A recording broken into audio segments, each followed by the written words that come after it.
mohon perhatiannya. Assalamualaikum warahmatullahi wabarakatuh. Waalaikumsalam warahmatullahi wabarakatuh. Alhamdulillah pada hari ini kita masih diberikan kesehatan dan kesempatan yang dimana di sini saya ingin diseminasi atas apa yang sudah saya dapatkan kemarin beberapa minggu yang lalu.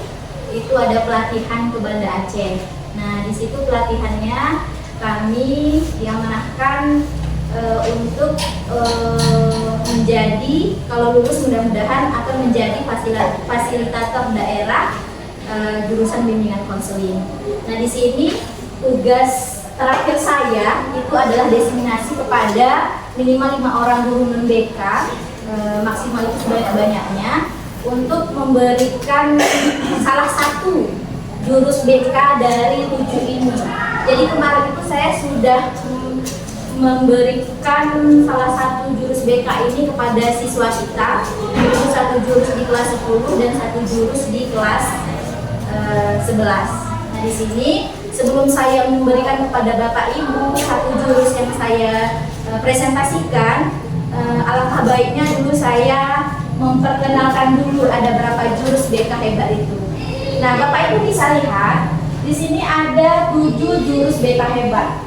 Nah, di sini ada jurus 1 yang dimana di sini kenali potensi. Ada jurus 2 kelola emosi. Kemarin di kelas 10 saya beri jurus 1 itu kenali potensi. Di kelas 2 kemarin saya memberikan jurus 2 yaitu kelola emosi. Di jurus 3 ada tumbuhkan resiliensi, jurus keempat ada jaga konsistensi, yang kelima jalin koneksi.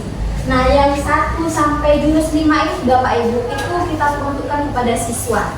Tapi kalau untuk bangun kolaborasi dan menata situasi ini itu adalah kepada guru atau kepada stakeholder lainnya. Termasuk di sini ada bangun kolaborasi antara guru dengan orang tua, antara guru dengan masyarakat, antara guru dan stakeholder lainnya. Kemudian ada menata situasi itu juga diperlukan untuk selain siswa, begitu. Jadi sekilas Bapak Ibu, dikenali potensi ini itu ialah kenali potensi dengan melakukan asesmen minat bakat. Itu kita bisa menggunakan asesmen minat bakatnya itu bisa gaya belajar, bisa kemampuan majemuk, dan ada tes yang lainnya. Nah, itu bisa kita gunakan menggunakan aplikasi Aku Pintar. Yang kedua ada memberi manfaat untuk orang lain, kelola emosi dengan pembelajaran sosial emosional. Mungkin Bapak Ibu itu sudah menerapkan yang namanya pembelajaran sel di kelas. Ya, Bapak Ibu ingat nggak apa aja pembelajaran sel itu? Salah satunya boleh. Apa aja? Ada yang tahu? Pernah diterapkan tidak pembelajaran sel di kelas? Apa itu? Salah satunya kesadaran diri. Iya, betul. Salah satunya kesadaran diri. Yang lain ada yang tahu? Pak Yuli mungkin?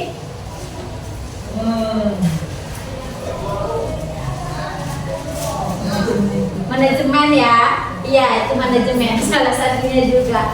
Jadi kelola emosi ini menggunakan pembelajaran sel itu bisa Bapak Ibu terapkan kepada anak-anak kita, bagaimana dia bisa memanajemen diri, mengelola emosi, kemudian bertanggung jawab seperti itu, dan ada beberapa hal lainnya.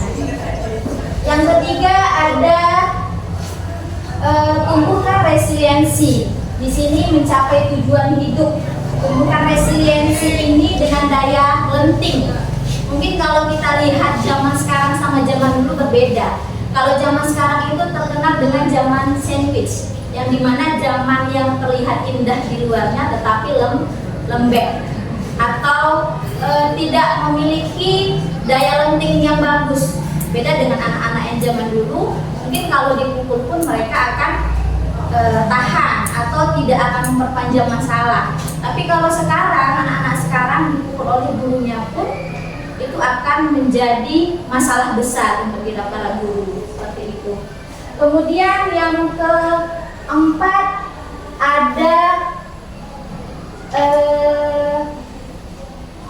jaga konsistensi. Jaga konsistensi ini dengan kebiasaan berkesudahan. Yang kelima ada mengembangkan diri, itu jalin koneksi ya. Jalin koneksi itu dengan komunikasi empatik Bapak Ibu. Kita menjalin komunikasi dengan diri itu dengan rasa empati. Kemudian ada bangun kolaborasi. Membangun kolaborasi itu dengan kerjasama multipihak.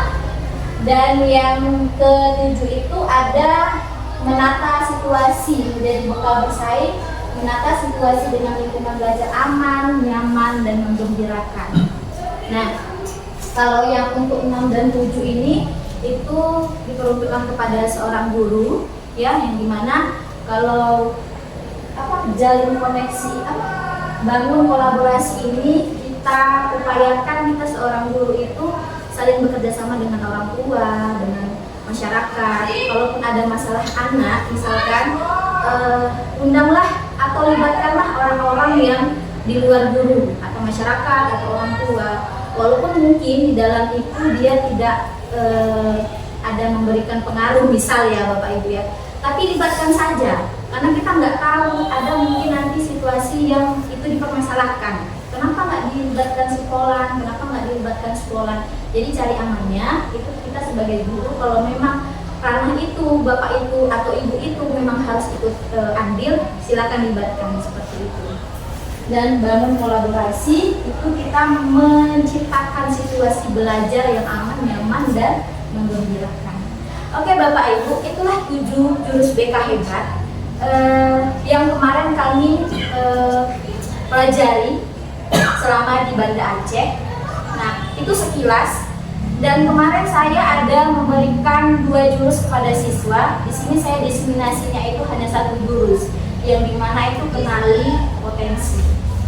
Nah, kenali potensi mungkin Bapak Ibu sudah tahu ya, potensi itu apa. Saya tidak bertanya lagi tentang potensi itu apa. Cuma di sini kenali potensi itu kita wajib atau haruslah saya bilang itu mengetahui kemana sih arah anak kita itu, peserta didik kita itu. Salah satunya ada yang namanya gaya belajar. Nah, kalau sekarang ada yang namanya itu pembelajaran berdiferensiasi, ya kan? Belajar berdiferensiasi. Itu kita lakukan belajar diferensiasi itu tidak terlepas dari kita akan lakukannya asesmen. Asesmen apa? Asesmen tentang gaya belajar siswa. Kalau kita sudah tahu bagaimana gaya belajar peserta didik kita, maka akan memudahkan kita untuk menerapkan pembelajaran berdiferensiasi. Di sini ada ya Bapak Ibu yang namanya metode ARKA. ARKA itu aktivitas. Tadi saya ada sempat share kepada Bapak Ibu itu tentang tes gaya belajar dan tes majemuk ya, kalau tidak salah saya. Boleh nanti Bapak Ibu coba tes gaya belajar itu. Boleh sekarang saya berikan waktu 5 menit. Boleh dites gaya belajar Bapak Ibu. Bapak Ibu sudah tahu tidak apa gaya belajar Bapak Ibu atau kecerdasan majemuk yang Bapak Ibu miliki? Boleh dites. Saya beri waktu 5 menit ya Bapak Ibu.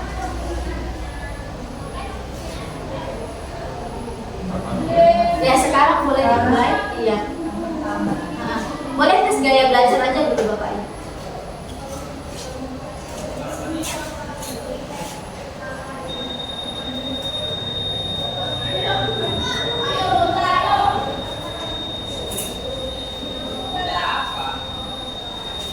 Aktivitas kita sekarang itu mencoba tes gaya belajar melalui link Aku Pintar.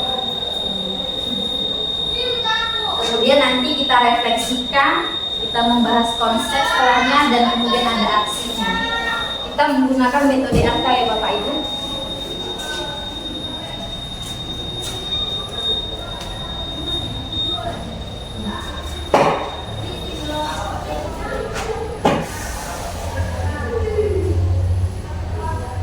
Kalau sudah selesai, tidak sampai 5 menit juga boleh, lebih bagus kita singkat waktunya kan. Tapi kalau memang sampai 5 menit juga tidak apa-apa. Wah, iya. Oke,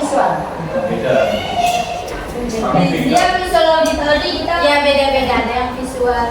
Saya visual auditory. Berarti Baik, oke, itu simulasi kita pada hari ini ya Bapak Ibu. Tes gaya belajar dan tes kemampuan kemampuan majemuk. Boleh kita refleksi dulu dari simulasi asesmennya itu. Saya tanyakan kepada Pak Yuliono, apa yang Bapak peroleh dari hasil tes gaya belajarnya Pak? Yang saya dapat visual kinestetik. Boleh dijelaskan visual kinestetik di situ apa Bapak? Untuk di sini gaya belajar kamu cenderung lebih kuat pada gaya belajar visual yang mampu menyerap informasi terkait dengan visual, warna, gambar, peta, diagram, dan belajar dari apa yang dilihat oleh mata. Artinya, bukti-bukti konkret harus diperlihatkan terlebih dahulu agar mereka paham. Gaya belajar seperti ini mengandalkan penglihatan atau melihat dulu buktinya untuk kemudian mempercayainya. Namun di sisi lain, kamu juga memiliki gaya belajar kinestetik yang akan lebih menunjang cara belajar kamu agar lebih maksimal.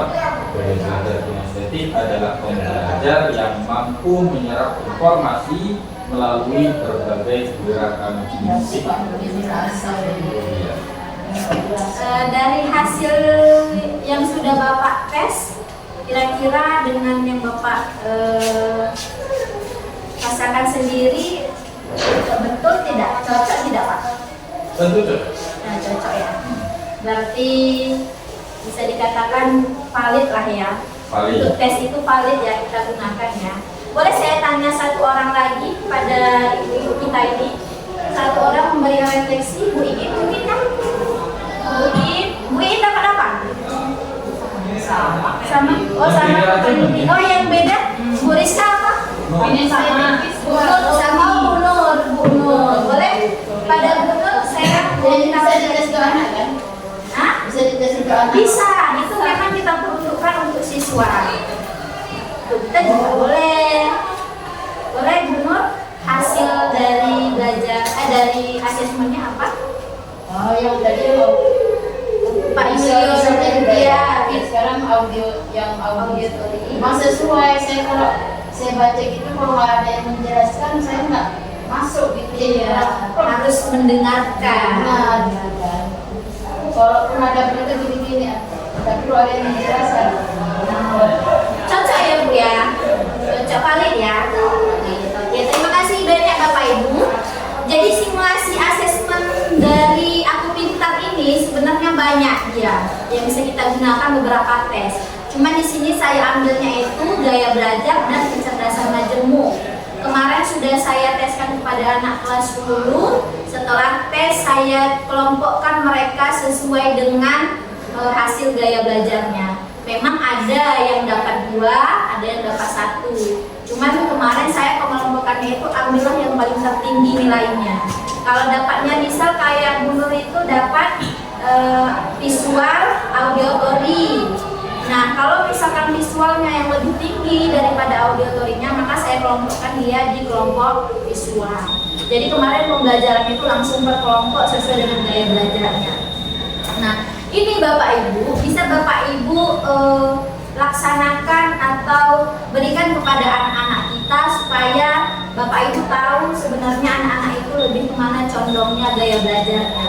Kalau sudah tahu, kita bisa memberikan pembelajaran berdiferensiasi di dalam kelas, lebih memudahkan. Jadi di hasil kecerdasan majemuk itu semua anak-anak kita itu punya bakat, punya condongnya kemana kecerdasannya. Perlu kita garis bawahi Bapak Ibu bahwa anak itu tidak ada yang bodoh, ya. Kalau misalkan di jam pelajaran Ibu, Bapak Ibu ada yang tidur atau ada yang bermalas-malasan, itu bukan berarti dia itu bodoh. Hanya saja mungkin bisa jadi dia tidak sesuai dengan gaya belajarnya yang kita berikan, tidak sesuai dengan yang dia punya. Nah, maka dampaknya apa? Anak tidur atau membuat masalah yang lain. Yang kedua apa? Kalau anak misalkan nilainya jelek di mata pelajaran Bapak Ibu, jangan langsung dijudge bahwa anak itu adalah bodoh. Tidak. bisa aja nanti di beberapa mata pelajaran yang lain dia akan unggul. Atau seperti Kak Yuli misal, dia ini misal ya kecerdasan majemuknya itu lebih kepada praktek di lapangan. Nah, anak-anak kalau sudah dia dominannya atau unggulnya itu praktek di lapangan, bisa aja nanti di kelas itu kalau kita berikan itu metode ceramah atau hanya materi saja, itu gak akan nyambung ke dia gitu. Jadi harus kita sesuaikan Bapak Ibu, inilah tugas kita sebagai seorang pendidik agar bagaimana anak mendapatkan pembelajaran yang sesuai dengan kemampuannya, sesuai dengan gaya belajarnya, dan jangan pernah sesekali kita ngejudge anak bahwa anak itu bodoh.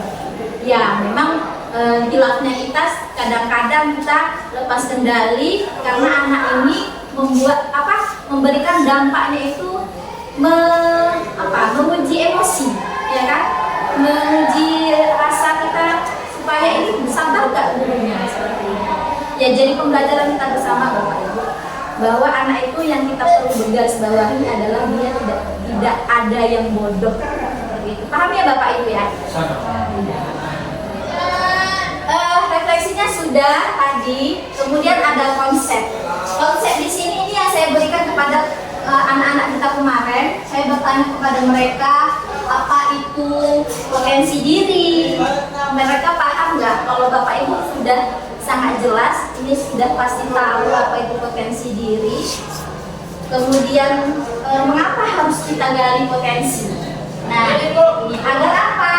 Agar potensi tidak terpendam, agar mengembangkan diri, memberikan manfaat untuk orang lain, menjadi bekal bersaing dan mencapai tujuan hidup. Inilah mengapa kita harus menggali potensi. Kemudian apa itu kecerdasan? Nah, kecerdasan itu adalah perilaku berulang, kemudian kreativitas dan pemecahan masalah. Itu dia. Disebut dia kecerdasan apabila perilaku itu berulang, menimbulkan suatu kreativitas dan dia bisa memecahkan masalah. Jadi kalau kita dapati anak, misal satu orang, dia itu bisa menyelesaikan masalah atau dia itu pandai di suatu bidang sekali, itu belum tentu kita bisa katakan dia kecerdasannya cerdas. Karena apa? Bisa aja itu semacam keberuntungan. Dia dikatakan cerdas itu apabila perilakunya berulang, menumbuhkan kreativitas dan mampu memecahkan masalah. Itu baru disebut dengan kecerdasan. Jadi kalau anak sekali dia mendapatkan nilai 100, ya kan, menjawab soal, misal dia lebih banyak benar daripada teman-temannya, sedangkan soal-soal berikutnya dia tidak bisa, itu belum bisa kita sebut kecerdasan. Bisa aja keberuntungan. Ya Pak Ibu ya. Nah, di sini ada kecerdasan majemuk. Ada cerdas verbal linguistik, cerdas logis matematis, interpersonal, intrapersonal, naturalis, kinestetik, cerdas moral, cerdas visual spasial. Lanjut, disinilah yang namanya tadi 3 gaya belajar. 3 gaya belajar itu gaya belajar visual, auditory, dan belajar kinestetik. Jadi sebenarnya kalau kita terapkan pembelajaran diferensiasi itu tidak terlalu banyak karena dia cuma 3. Visual itu lebih menggunakan gambar, peta konsep, dan video. Kemudian kalau anak-anak itu membuat catatan warna-warni, ya mapping atau sketsa, itu dia kalau anak-anak visual. Jadi kalau Bapak Ibu melihat catatan anak-anak itu suka diwarna-warnai, distabilo-stabiloin, dibuat bagus, itu dia lebih condong ke visual. Kemudian auditory tadi sama seperti yang disampaikan oleh Bu Nur. Saya kalau saya baca itu mungkin kurang ya Bu Nur ya. Tapi kalau mendengarkan itu dia lebih cepat nangkapnya. Nah, memang ada seperti itu. Dia lebih mudah mendengarkan daripada langsung membaca. Jadi auditory itu dia lebih senangnya diskusi, tanya jawab, rekaman suara, kemudian lagu-lagu edukatif. Nah, kalau siswa itu dorong murid untuk menjelaskan kembali materi dengan kata-kata sendiri. Kalau kita bilang kalau auditory ini mungkin lebih kepada kecerdasan linguistik ya Bapak Ibu ya, bahasa ya. Kemudian ada gaya belajar kinestetik. Nah, kalau kinestetik ini Bapak Ibu sudah tahu pasti. Dia lebih kepada actionnya, lebih kepada simulasinya, eksperimennya.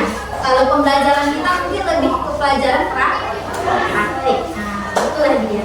Jadi 3 Bapak Ibu, visual, auditory, dan kinestetik. Bisa kok Bapak Ibu melaksanakan 3 ini dalam pembelajaran, sangat bisa. Itu yang namanya ada pembelajaran berdiferensiasi. Paham ya Bapak Ibu? Paham. Ya, alhamdulillah. Apa hubungan kecerdasan ini dengan gaya belajar? Kan tadi ada tesnya 2 kan?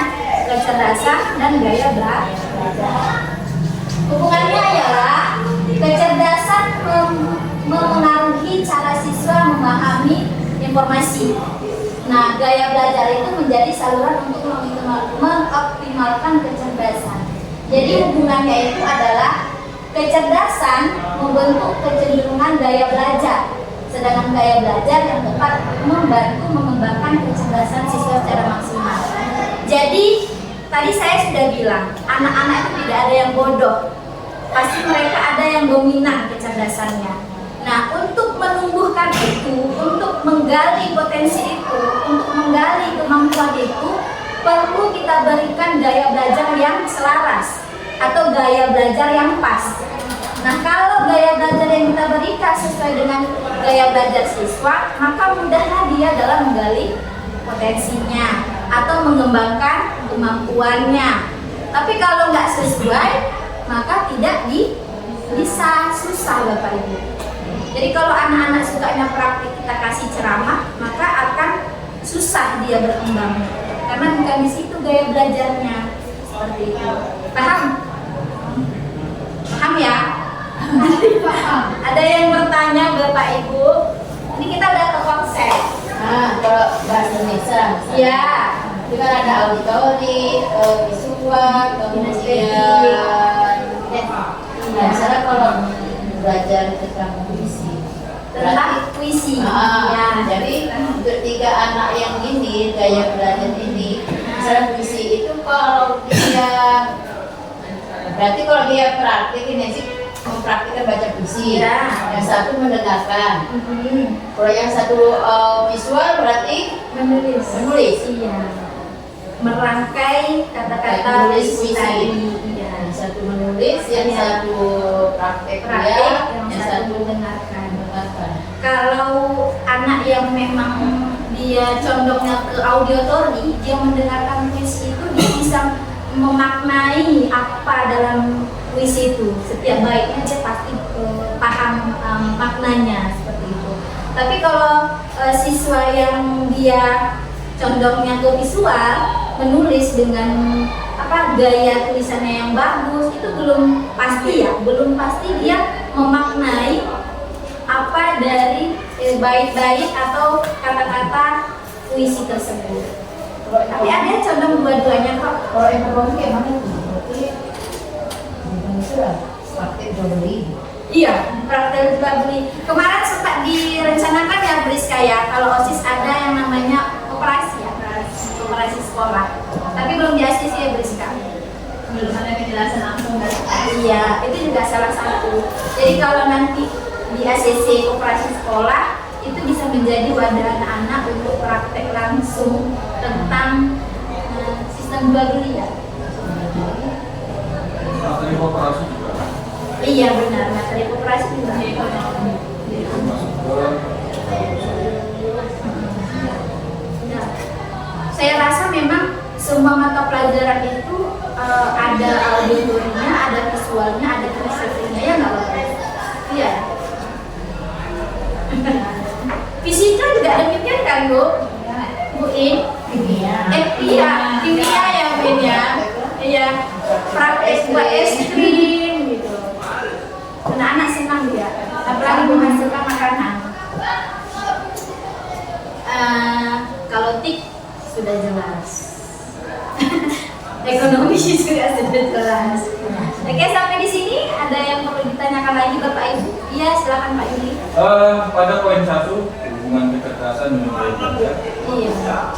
Apakah kecerdasan mengenali cara siswa memahami informasi itu terbatas pada siswa? Boleh kalau saya masukkan ganti dengan bahasa kecerdasan memahami cara manusia memahami informasi. Iya, iya betul. Boleh, sangat boleh. Iya, kenapa saya bilang seperti itu? Karena Iya. kasus-kasus di emak-emak Facebook. Iya. Berarti kecerdasan memang sangat mempengaruhi cara manusia memahami informasi yang didapatnya. Sangat betul. Terima kasih Pak Yuli masukannya. Ya, ini lebih sebenarnya lebih luas lagi ya manusia.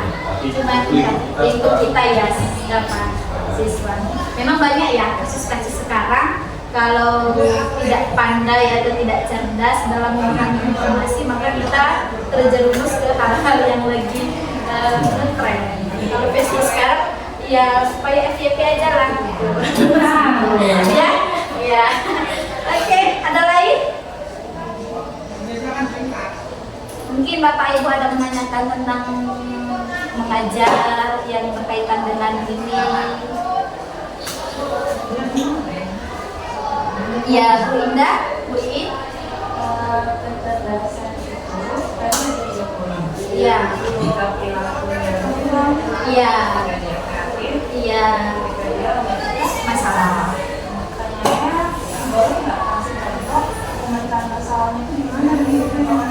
Oke. Saya coba ya. Oke, pemecahan masalahnya itu misal gini. Kalau sekarang ini kan kita ada yang namanya pembelajaran literasi dan numerasi.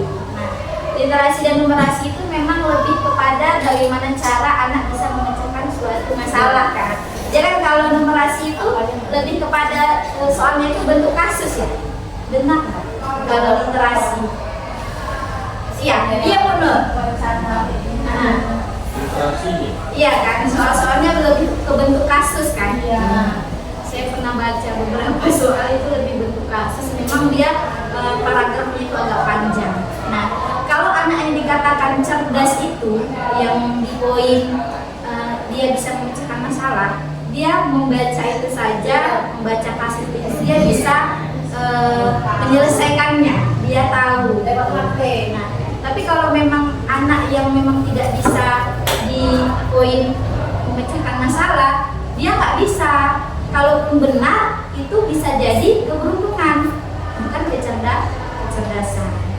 Nah, beda keberuntungan dengan kecerdasan itu letaknya itu perilakunya yang berulang, kemudian kreativitas, kemudian bisa mencegah masalah. Itu salah satu contohnya. Kalau dari saya mungkin pengalaman itu pada ini sih, anak yang bisa menyimpulkan dari bacaan materi yang diberikan itu pemecahan masalah. Jadi lebih banyak siswa yang sulit untuk menyimpulkan materi, lebih kepada menyimak,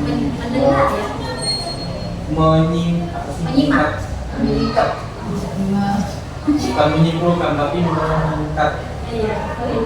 Meringkas, lebih dominan itu meringkas daripada menyimpulkan. Itu yang saya pahami. Iya. Betul sekali Pak Yuliono. Terima kasih banyak. Itu salah satu contohnya juga ya. Contoh mudahnya memang anak yang bisa menyimpulkan atau yang menjelaskan bisa ya Pak ya. Menjelaskan dari paragraf yang sudah dibacanya. Seperti itu. Oke, terima kasih banyak. Ya. Kayak pada sini saya sering bahas soal TK rendah. Nah, itu ada satu anak kelas 2 di sini. Kunci jawabannya itu yang paling paham. Jadi orang betul. Iya. Jadi pas gitu panjang itu loh kunci jawabannya. Itu loh jawabannya panjang. Jadi kalau ikuti lah prinsip sejarah itu ya. Betul jawaban yang itu panjang. Iya benar. Ada dua kemungkinan ya Bapak Ibu ya. Kecerdasan. Tapi bisa Bapak Ibu cek Jari itu dia dalam pembelajaran bahasa Indonesia gimana? Jangan kita patok dengan menjawab soal ya. Kalau memang dia dengan bahasa Indonesia dengan pembelajaran yang diberikan dia memang lumayan anaknya, lumayan itu dalam arti dia lebih cerdas dari pelajaran yang lain, yaitu kecerdasan. Ya memang kebetulan aja ya kan dia bilang yang panjang. Belum tentu. Terkadang bahwasanya si Zahari itu menuntut bahwasanya dari 1, 2, 3 soal semua jawabannya panjang lah ya. Iya, iya. Benar bagi dia, makanya di soal selanjutnya Iya. dia juga mencari yang panjang apakah masuk. Ternyata masuk, maka didapatlah sama dia polanya seperti itu. Iya, benar. Dia berarti udah memahami kata kuncinya ya. Iya. Memahami pola soalnya. Pola soal. Iya. Jadi pokoknya dia tanda yang berikan dengan dia selalu benar. Jadi kalau kamu ikut yang ikutin panjangnya panjang, hati-hati loh. Belum tentu ada 2 soal beda sampai menghitung mereka antara misalnya A sama B, itu sama panjangnya dan sama itu berapa huruf ya. Itu hanya diberlaku soal-soal literasi. Iya. Jadi tadi dia Kira-kira dengan kasus seperti itu bisa nggak kita bilang anak itu kreativitas? Dia bisa memahami pola soal, bisa.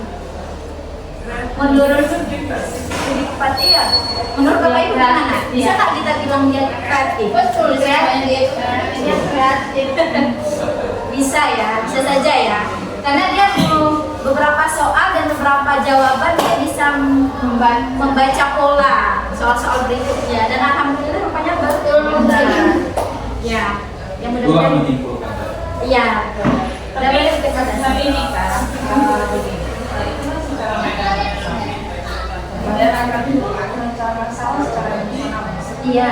Jadi misalnya dia dikatakan cerdas, Iya. kan dia 3 poin. Iya. Perilaku kebetulan, Kreatif. dan nggak ada masalah. Iya. Terus tiba-tiba dia lagi nggak mood nih, lagi apa?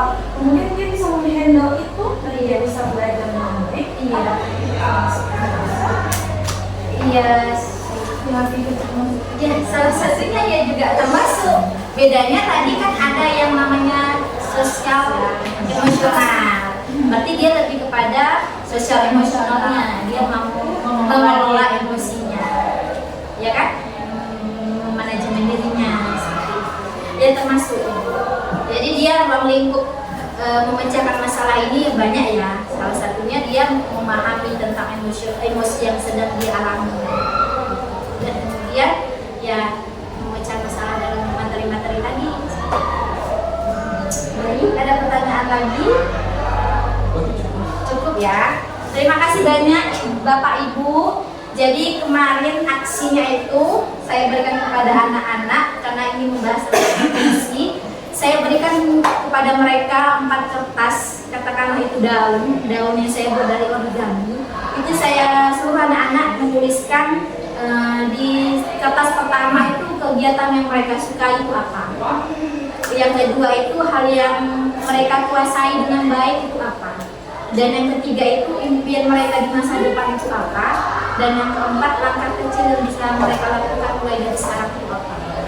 Jadi aksinya itu saya suruh mereka tempel di pohon. Pohon itu saya buat di kertas karton. Katakanlah itu adalah pohon harapan mereka, ya, bagaimana mereka bisa mewujudkan itu semua. Jadi aksinya kemarin seperti itu. Untuk Bapak Ibu, aksinya saya rasa tidak usah saya samakan dengan anak-anak, karena saya yakin Bapak Ibu juga sudah tahu tentang hal yang Bapak Ibu sukai, kemudian yang Bapak Ibu kuasai. impian saya di masa Impian Bapak Ibu impian saya di masa depan adalah impian saya di masa depan. ada yang jadi gamer. Kegiatan apa yang saya suka? Nge-game. Hal yang saya kuasai? Nge-game. Impian saya di masa depan? Game. Game. Langkah kecil yang bisa saya lakukan? Nge-game. Jadinya game ya. Games itu tidak selalu buruk ya Bapak Ibu ya. Banyak kok orang menghasilkan duit dari situ ya. Kembali ke diri masing. Masih benar sekali. Oke, baik, sampai di situ Bapak Ibu. Saya hanya bisa memberikan 1 jurus. Mungkin nanti saya coba untuk menjadikan buku 7 jurus ini, mudah-mudahan bisa kita baca sama-sama, ya kan? Terima kasih untuk waktunya hari ini. Terima kasih atas semuanya partisipasinya. aktifnya. Saya sangat bersyukur dan saya sangat mengapresiasi Bapak Ibu semua. Saya percaya kita semua di sini pasti menerapkan pembelajaran berdiferensiasi, pembelajaran yang bernuansa self, ya kan, sosial emosional learning, dan kita akan menerapkan hal-hal lainnya kepada peserta didik kita. Terima kasih atas waktunya. Saya akhiri. Assalamualaikum warahmatullahi wabarakatuh. Waalaikumsalam.